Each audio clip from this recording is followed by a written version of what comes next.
fruit bats. They're the second largest order of mammal. And in this room we have our megabats. So megabats are only found in Africa, Asia, and I'm going to start out by bringing one of our African species out. This is one of our Egyptian fruit bats. So they're actually found in Egypt, and they're actually found in some of the caves in Egypt, which is pretty cool. So if you give me just a second, I'm going to go get these.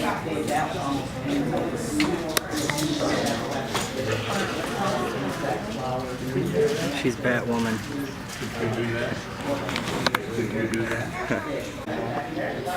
So if you listen really quiet or really closely, you might hear him going. So adorable, like a little puppy. One of our employees. Have you ever seen a, I'm sorry, what kind of bat is this again? from Zanzibar, the actual, what are they called?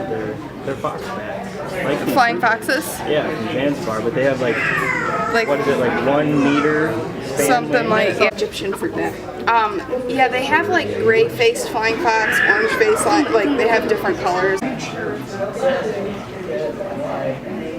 Seriously.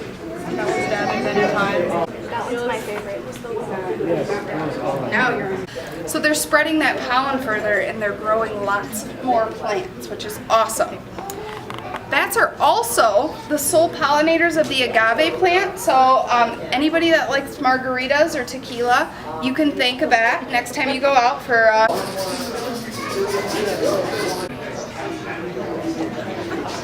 So these bats are really important because they're seed dispersers. That big of a mess. So they actually go to the bathroom. So these bats go to the bathroom about every 15 minutes. And that's important because, did he fall? That's important because when we go through and we clear cut our rainforests, bats are one of the first species to fly over and to disperse those seeds, right? They're going to the bathroom over that open area where other animals don't want to be. So this is a big open area, and it's an area of danger for most animals that are living on the ground. Whereas bats are flying, and they're able to fly over growth in those rainforests. And that old growth is where the rainforests are the most beneficial to us. So these guys are really, really important and really helpful. Really cute. Really cool thing about bats is we have to think to close our hands. They have to think to open theirs. So they have the opposite tendons that we do in their legs. So they automatically just close their feet to keep them hanging, and then have to think to open them, which is pretty cool. Hey, I don't like you. It's not a I'm gonna feed on you being type. Right, no, they won't feed off of each other, but they will, you know, fight. They're just like humans. You're bothering me, I'm not gonna mess with you. There is over 1,300 different species. If you're talking about the big brown that you saw earlier, 12 inches, 8-foot wingspan, where these guys have like another inch or two on them. So if they run, their bones in their legs are different, because I remember she was saying that they have really like this guy right here and these guys, but when on the ground they also can support themselves, and they're basically like where they're feeding from. And so these, the 3 vampire bats, there's 3 different species, can do this, and then a New Zealand bat as well. It's actually a burrowing bat. They kind of hop. It's actually Like really Tigger. funny. Yeah. He's about 19, so he's a little bit older. I was just telling them we have that end enclosure down there. We call that Shady Pines. That's our old men. There's a bat in there that's about 30. He's going on 31 in April, and that is an old. to be outside of captivity. Or I mean, in captivity. They do live longer in captivity, yes. Usually, that's the general case for most animals. Yeah, they have like wet noses like dogs. So this guy's like walking over just like dog. The zoo for a while, and you have to be really careful. Though, like even turtles will like go after you and bite you. That's like I can put him right up to my face, and he would never ever bite me. Like he would lick me, but he would never like. So they like cuddle. They have like affection. Like to be cuddled necessary. Like if I put him to my stomach, he gets a little uncomfortable. Right. But they feel comfortable around people, and they're an incredibly social species, so they're more curious than anything else. And they have individual personalities. They're so smart. They're like some of the smartest animals in the world. like there's a place called the Austin Bat Refuge or something like that, and they rescue and rehabilitate little micro bats, sick or injured bats that just show up on our front door. It's like, how do they know that? I did work with the vet there, so I would notice because there's only 2 vets on staff. Have you ever dropped a bat and like it flew away? No, Okay, so it would be bad, Are they especially because he can't fly. No, they're in their own order. So they're the second largest order under rodents, but their order is Chiroptera, which he's got a wing injury. He's got a hole in this wing. No, Mom, don't hurt me there. And also, do you see how the ends of his wings kind of go like this? Oh yeah. So they have to have real. They can't have any broken bones. oh, I see the skin. What? Is that like Good morning. oh, there. So sloths are notoriously slow. His first 2 hooks, there's only 2 of them. Some sloths have 3, so there's 2 3-toed sloths. We'll get there eventually. 7 years later. You guys in the morning. I thought it was like a minute. I would just Never mind. They're actually that slow. You gotta come to it.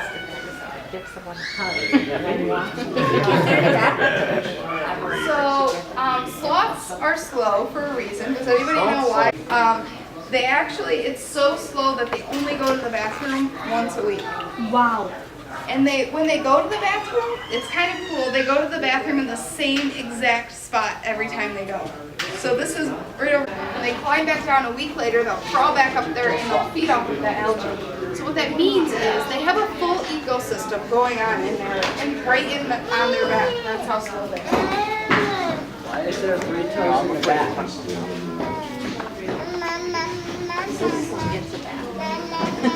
Yeah, but like So does anybody? He gets the rest of his grapes today because this is his last tour. So you guys get to watch him eat for a long period of time. He usually gets like 3. So where did he come from? How So did you he end up? came from the Ann Arbor Creature Conservancy. They have a breeding program for them. Sloths are notoriously solitary. No.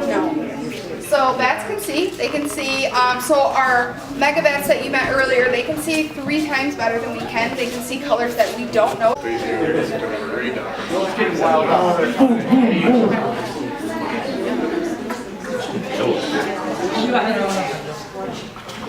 Oh, you're gonna have a good. Oh, they're having a bat party right now.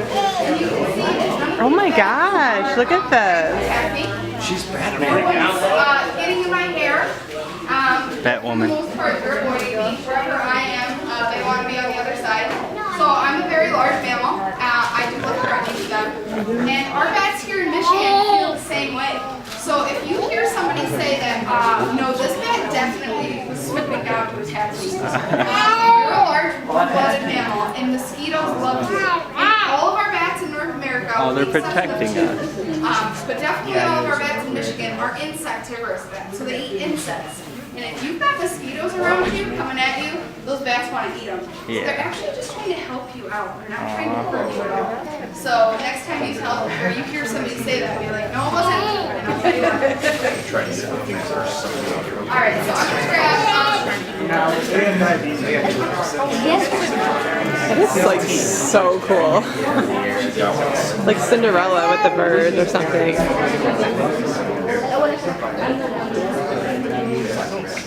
All right. Here comes the bat. Is our Jamaican. And if you have a huge piece of fruit in your mouth, you're not going to be able to see all that well. So they use that nose and they actually echolocate through their nose and they're able to determine or navigate where they're going. Ears and they're able to echolocate. Does that flap close? Nope. Cartilaginous structure like our ears or our nose. Okie doke. Look at his ears going. Hearing just like the other bats. They're listening. And the They're curious. They know what They're to say. sniffing and listening, and he's echolocating right now. Eat at about 6 to 1,200 times per minute, depending on the species and whether they're flying. So they have this really, really fast heart during flight. So they have these really big hearts, and they beat really fast. Like, I mean, that's not 100% right, fact, yeah. so I don't yeah, know. no. Very large, huge. Oh, you were joking. So these bats are not very big at all. They're actually pretty small, but for an insectivorous bat, they are decently large. Except for they're a little bit smaller, and they call them the little brown bat. They get very creative with the name. And it starts to grow, and they wake up during hibernation, and at some point they deplete their fat reserves and they go out to feed, and there's nothing for them to eat because it's the middle of winter and they end up starving. So that's a really long time. So they live to be around 40 years old, and then they only have one pup a year. So they're not like dogs and cats that have these big litters. They're what's called a K-selected species. That's real time. This is real. So this is an echometer. So this bat's been echolocating this whole time.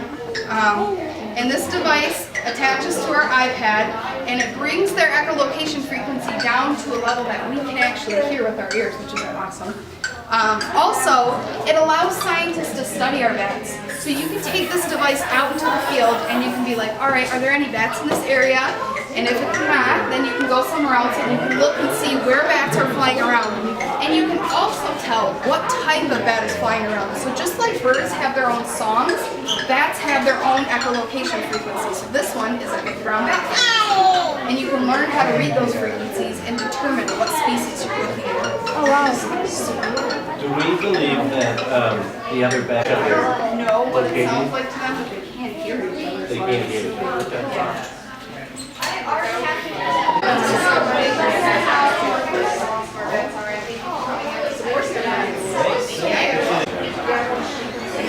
He's ready to take her.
That was really cool. I like that.